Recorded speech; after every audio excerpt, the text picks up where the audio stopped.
अरे दिल्ली के स्कूल की जगह 20 स्कूल की जमीन बेच दिया उन्होंने, एमसीडी वालों ने। सारे मीडिया वाले को पता है। और हिंदुस्तान में कोई नई बात नहीं है, कोने कोने में मुसलमानों को प्रताड़ित किया जा रहा है। अमित शाह सारे मीडिया वाले और हिंदुस्तान में जो नौजवान है सब जानते हैं कि वही अमित शाह है जिसको तड़ीपार हिंदुस्तान के कोर्ट ने घोषित किया था और सत्ता की बल से उसने सब कुछ पाया, जज को मरवा दिया। उतरे हिंदू मुसलमान करे, एक दूसरे को मरे कटे, ये चाहता है बीजेपी। हर जब देश में दंगा हुआ है, फसाद हुआ है, खून बहा है, तो बीजेपी का सरकार बना है। इनरदेव मंडल मेरा नाम है। अच्छा, इनरदेव मंडल। कहाँ रहते हैं आप? मैं नोएडा में रहता हूँ, मेरा अप डाउन है, यहाँ से रोज का अप डाउन करना है। मैं नेहरू प्लेस में जॉब करता हूँ। अच्छा, तो अभी जो शाहीन बाग में जो कुछ हुआ अतिक्रमण हटाने को लेकर, मतलब एक हवा सा बना दिया गया है कि बुलडोजर चलेगा और फिर यहाँ से बुलडोजर को ले जाया गया। ये शाहीन बाग का भाईचारा है। इस शाहीन बाग की जो धरती का जो प्रेम है ना, जो प्यार है ना, ये चारों मजहबों के जो लोग रहते हैं ना, हिंदू मुसलमान सिख ईसाई, उनकी एक प्रेमता जो है ना, वो एकता जो है, जो आज बुलडोजर वहाँ से इसको वापिस जाना पड़ा है। ये हमारा प्रेम है, हमारा प्यार है, हमारा भाईचारा है, ये हर धर्मों का। शाहीन बाग को तो सिर्फ दिखाना चाहते हैं कि हम शाहीन बाग पे टारगेट कर रहे हैं। भाई क्यों कर रहे हैं भाई? क्यों? ये बिल्डिंग जब बना तो परमिशन किसने दिया था? किसका सरकार था एमसीडी में? आज जब तोड़ रहे हो तो क्यों तोड़ रहे हो? आखिर दिखाना क्या चाहता है बीजेपी? ये दिखाना चाहते हैं कि हम शाहीन बाग में बुलडोजर चढ़वाया हूँ, जब अमित शाह आज से 4 दिन 5 दिन पहले या 3 दिन पहले ये बोल दिया है कि एनसीआर फिर से सीएनआर फिर से लागू होगा और शाहीन बाग पे अचानक 2 दिन के अंदर में बुलडोजर आ जाता है। क्या नोटिस दिया था उनको? शाहीन बाग के लोगों को, इस दिल्ली के लोगों को, हिंदुस्तान के अवाम को क्या समझ रखा है ये पॉलिटिशियन पार्टी और खास करके बीजेपी वाले? अमित शाह सारे मीडिया वाले और हिंदुस्तान में जो नौजवान है सब जानते हैं कि वही अमित शाह है जिसको तड़ीपार हिंदुस्तान के कोर्ट ने घोषित किया था और सत्ता की बल से उसने सब कुछ पाया, जज को मरवा दिया। ये आसान है। ये जनता को कितना दिन आप लुभाओगे, तोड़ोगे, तड़पाओगे? ये जनता अब समझ चुका है, युवा समझ चुका है। ये युवा लोग जो है ना, वो बेरोजगार और रोजगार की बात मैं नहीं करूँगा। हम जैसे जा रहे थे ऑफिस, हम रुका हूँ। क्यों रुका हूँ? कि हमारा प्रेम है, हमारा भाईचारा है। इस शाहीन बाग को मैंने फलते फूलते देखा हूँ। 20 साल से उस रोड में मैं सफ़र आउट डाउन कर रहा हूँ। मैं उस बिल्डिंग को देखा हूँ, उस भाईचारा को देखा हूँ। लोग बोलते हैं शाहीन बाग में वैसा है, ऐसा है। हम तो उस गली से रोज निकलते हैं, हमें तो आज तक कुछ नहीं दिखाई दिया। बहुत अच्छा प्रेम था। मैं दावे के साथ कहूँगा, इस शाहीन बाग में जितना पढ़ा लिखा मुसलमान है वो हिंदुस्तान में कहीं नहीं दिखाई देगा आपको। बड़ी करीब से देखा हूँ मैंने। लेकिन ये अमित शाह का एक जो हुआ था ना, मैं बुलडोजर ले जा रहा हूँ, वापिस लेके क्यों लेके चले गए भाई वापिस? क्या आपके पुलिस प्रशासन कमजोर था? कम पड़ गए जो बिना तोड़े लेके चले गए? ये दिखाना चाहता था। अब ये मीडिया ट्रायल में जो गोदी मीडिया है, उस गोदी मीडिया में ये चल रहा होगा अभी कि शाहीन बाग के रोहिंग्या मुसलमानों ने बुलडोजर वापिस करवा दिया, अतिक्रमण तोड़ने नहीं दिया। और ये शाहीन बाग आज से हाईलाइट बनेगा। और फिर सीएनआर, हम लोग तो भूल भी रहे सीएनआर को, लेकिन अमित शाह ने फिर से सीएनआर को आवाज़ दिया है। एनआरसी का फिर से एक बार मुद्दा राग छेड़ दिया है, क्योंकि 4-5 स्टेटों में चुनाव है। दिल्ली में एमसीडी चुनाव है, गुजरात में चुनाव होने वाला है और स्टेट में होने वाला है। और गुजरात मॉडल तो बीजेपी और मोदी जी बार बार गुजरात मॉडल का बता रहे हैं, तो ये गुजरात मॉडल भी इस बार फुस और एमसीडी जो है बीजेपी के उस भी जाने वाला है। तो ये हमारा भाईचारा प्रेम नहीं तोड़ पाएगा। ये अभी आपने देखा होगा कि एक जो मीडिया चैनल के पत्रकार हैं, मेन स्ट्रीम मीडिया के चैनल के पत्रकार थे, उन्होंने रोहिंग्या और बांग्लादेशी कहा तो उनको खदेड़ दिया गया। मैं 2 चीज़ कहना चाहता हूँ। आखिर किसने परमिशन दिया और मीडिया वाले कैसे जानता कि मैं हिंदुस्तान को या पाकिस्तान को या बांग्लादेश का हूँ या मैं कौन सा मजहब का हूँ? क्या ये मीडिया वाले की शोभा देता है? एक बुलडोजर पे चढ़ के एक पत्रकार आते हैं, एक रिपोर्टर आते हैं बुलडोजर पे चढ़ के। कितना गिर गया हिंदुस्तान के मीडिया वाला। और अभी कुछ दिन सर्वे हुआ कि 8 में से 150 पॉइंट नीचे आ गए खिसक के। तो ये मीडिया वाले को, आप मीडिया वाली है, अच्छी बात है, मैं वेलकम करता हूँ, इज्जत करता हूँ। मेहनत करके पढ़ लिख के आप यहाँ तक पहुँचे हैं। क्या आपको जानने का अधिकार है या आपको बोलने का अधिकार कि मैं कौन सा धर्म से हूँ? क्या आप मुझे पहचान सकते हो? थोड़ा देर के लिए मेरी कलाई मेरे कंगन में हाथ में बांधा हुआ, खोल दूँ तो मैं कौन सा मजहब को, मुझे तो कोई नहीं पहचानेंगे।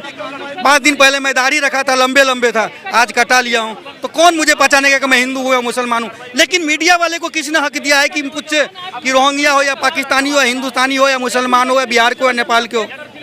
20 से 30% यहाँ बिहार के मुसलमान बसते हैं। हर लोगों को मैंने करीब से देखो, मैं खुद बिहार का हूँ। सैकड़ों दुकानें हैं, हॉस्पिटल्स हैं, हर तरह की दुकानें हैं। और यहाँ बदनाम तो रोहिंग्या। आखिर रोहिंग्या आ कैसे रहे? इमेज तो बना दी गई है ना यहाँ पर। इशू देखिए, पहले 30 किलोमीटर बीएफसी जो बॉर्डर का एरिया था वो भारत सरकार के अंदर में था। अब पंजाब में सरकार बनने से के डर से 50 किलोमीटर कर दिया। फिर क्यों नहीं संभल रहा है? रोहिंग्या कैसे घुस के आ रहा है? आखिर आ कैसे रहे? मुसलमान है तो रोहिंग्या है, और हम ओवैसी एसटी निचले कास्ट के हैं तो हम कुछ भी नहीं है। अरे देश को तो कभी हिंदू के नाम पे, कभी पाकिस्तान के नाम पे, कभी मुसलमान के नाम पे, कभी जाति के नाम पे, कभी मजहब मंदिर के नाम पे लड़ा ही रहे सरकार। कभी हमारा सबसे बड़ी बात है कि सबसे कमजोरी जो है हम जैसे युवा को समझना चाहिए कि आखिर हम कहाँ भटक रहे, हम कौन सा सरकार की नीति में आके भटक रहे, हम क्यों भटके जा रहे हैं, हम सरकार के बहकावे में क्यों आ रहे हैं, या किसी पार्टी के बहकावे में क्यों आ रहे हैं। ये सबसे बड़ा गलती हम जैसे युवाओं का है कि हमें अपने आप से समझना चाहिए कि क्या गलत है और क्या सही है। हमें किसी पार्टी के भरोसे अमेरिका में नहीं जाना चाहिए। तो देखिए यहाँ पर ये जो शख्स थे ये अपने काम पे जा रहे थे, ऑफिस जा रहे थे, और ऑफिस जाते वक्त इनको यहाँ पर लगा कि यहाँ पर कुछ हो रहा है, तो यहाँ पर आप रुक कर देखने लगे। ऑलरेडी मेरे को कल से पता था, पर मैंने सुबह भूल गया था। जब मैं यहाँ पे बस से क्रॉसिंग किया तो देख रहा हूँ जाम, अचानक मेरे दिमाग में आया कि नहीं, यहाँ पे वाकई में टूट रहा है। फिर मैं वहाँ पे अगले बस स्टॉप उतर के मैं यहाँ से 1 से 1.5 घंटे 2 घंटे से मैं खड़ा हूँ यहाँ पे। मालूम तो मुझे कल ही था, और ये अचानक 2 से 3 दिन में ये बात फैला है, क्योंकि जब CNR का बात हुआ है, तो जब नीतीश जी से मुलाकात हुआ है बीजेपी को सीनियर लीडर को, तब ये कमेंट आया है अमित शाह का कि नहीं, नीतीश जी कुछ भी बोले CNR तो लागू होगा।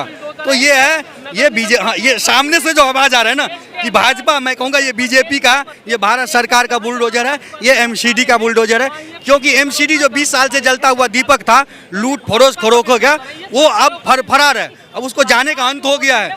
वो इलेक्शन को टाल दिया। 15 मई के बाद जो है वो राष्ट्रपति शासन लग जाएगा 6 महीने के बाद, और 6 महीने बाद भी फिर भी MCD का ही रहेगा, और ये लूट खरोश मचाएगा, क्योंकि इनकी MCD से तो सरकार चले गए। अरे दिल्ली का स्कूल की जगह भी स्कूल की ज़मीन बेच दिया उन्होंने, MCD वालों ने, सारे मीडिया वाले को पता है। और हिंदुस्तान में कोई नई बात नहीं है, कोने कोने में मुसलमानों को प्रताड़ित किया जा रहा है, ये कोई नई बात नहीं है। और ये NCR का मुद्दा अभी से नहीं चालू हुआ, CNR का, मैं तो भूल भी जाता हूँ, NCR बोलूँ CNR ही बोलूँ, NRC भूल भी जाता हूँ, NRC। तो आखिर गुजरात का चुनाव कैसे जीतेंगे हमारे पांडे मोदी जी, जो बार बार बोल रहा है गुजरात का मॉडल बता रहे हैं, वो फिर कहाँ से बताएंगे। तो मेन मुद्दा है, पंजाब में सरकार नहीं है तो वहाँ दंगा हो रहा है, दिल्ली जहांगीरपुरी में क्या क्या हुआ। तो देश का माहौल ख़राब करना चाह रहा है किसी न किसी वजह से। वो चाहता है कि देश का माहौल ख़राब हो, देश का जो युवा है वो रोड पे उतरे, हिंदू मुसलमान करे, एक दूसरे को मरे कटे, ये चाहता है बीजेपी। हर जब देश में दंगा हुआ है, फसाद हुआ है, खून बहा है, तो बीजेपी का सरकार बना है, ये कोई छुपी हुई बात नहीं है। तो बीजेपी चाहता है कि देश का युवा उलझे रहे, रोडों पे सड़कों पे हमारी बातों में उलझे रहे। समझते हैं फिर भी इतने राज्यों में बीजेपी की सरकार है, क्योंकि यहाँ पे आप जान रहे हो कि मजहबी नारा दे के सरकार बनाया जा रहा है। मैं खुद ही उस झांसे में फंस जाते हैं, फंस रहे हैं। वो सत्ता की बनने का मेन मोटिव यही उसका है कि मजहबी रंग। लेकिन ठीक है, लोग उलझे हुए हैं, कहते हैं कितना सोनार की एक लोहार के, जब ऐसे आएंगे तो इस तरह मिट जाएगा जैसे 84 में 0 सीट हुआ था पूरा हिंदुस्तान में लड़ने के बाद, कांग्रेस ने भीख में 2 सीट दिया था लोकसभा में बैठने के लिए। उसी तरह ऐसा माहौल आएगा कि बीजेपी एक बार फिर से गिरेगा। वो कितना भी हिंदुस्तान को बर्बाद करने का कोशिश करे, बर्बाद कर ले, तोड़ ले, लेकिन भाईचारा जो है ना, वो प्रेम, भाईचारा, प्रेम, एकता जो था, आज शाहीन-बाग से बुलडोजर को घूमना पड़ा है। ये शाहीन-बाग का चारों मजहबों के जो लोग आज यहाँ पे करा है, हिंदू, मुस्लिम, सिख, ईसाई, इनकी प्रेम प्यार देख के बुलडोजर वहाँ से वापस गए हैं। ये एक बहुत अच्छा संदेश गया हिंदुस्तान में इस शाहीन-बाग किसके से आज, कि यहाँ की प्रेमता, प्यार, हर मजहबों के लोग आज खड़ा था उस बिल्डिंग को बचाने के लिए, न्याय की आवाज़ के लिए। यदि वो बिल्डिंग इलीगल है तो वाकई में उसको तोड़ दिया जाए, लेकिन आखिर बनाने के लिए परमिशन किसने दिया? एक पिलर डालता है तो बीजेपी पहले दौड़ जाता है, वो सॉरी MCD पहले दौड़ जाता है पैसा के लिए। तो आखिर करोड़ों का रुपये का लगा के बिल्डिंग बना MCD का परमिशन पे, और आज उस बिल्डिंग को तोड़ा जा रहा है MCD के ही परमिशन से। तो आखिर किसका गलती है? वो भ्रष्ट अधिकारी कौन है? उस अधिकारी को संरक्षण देने वाला कौन है? हम तमाम मीडिया चैनल वाले से रिक्वेस्ट करूंगा, गुजारिश करूंगा कि बीजेपी MCD ऑफिस में जाके पूछे कि उस बिल्डिंग को परमिशन किसने दिया था, और परमिशन दिया था तो इलीगल था तो परमिशन दिया क्यों, और इलीगल था तो आज बुलडोजर घूम के क्यों गया?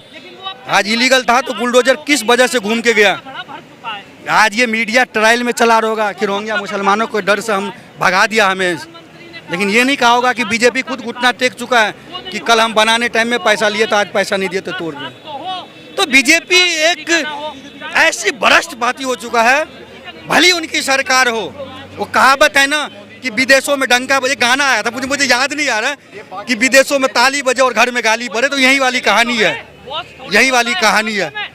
तो कहीं ना कहीं हमारे देश, इस देश को जो है ना, यदि हम कह रहे हैं कि हमारा देश है, ये भारत देश हमारा है, तो हमारा कर्तव्य बनता है उस देश में हर चीज़, कोई भी चीज़ यदि गलत, चाहे वो मजहबी वार हो, चाहे जातिवार हो, चाहे अमेरिकता हो, समीकता की बातों तो हर बातों में आवाज़ उठाना चाहिए, हर सच के लिए आवाज़ उठाना चाहिए, वो चाहे किसी भी मजहबी हो, कोई भी मजहब के लोग हैं। मैं दावे के साथ कह रहा हूँ, यहाँ पे मुसलमान नहीं, यहाँ पे चारों मजहबों की लोग खड़ा है, एक इंसान खड़ा है, एक इंसानियत खड़ा है। आज प्यार मोहब्बत था तो आज ये बुलडोजर वहाँ से घूम के गया है, और शाहीन बाग एक ऐसा इतिहास लिखेगा कि इस इतिहास को दुनिया सलाम करेगा, ऐसा प्यार मोहब्बत बरसाएगा जो सलाम करेगा हिंदुस्तान की दुनिया।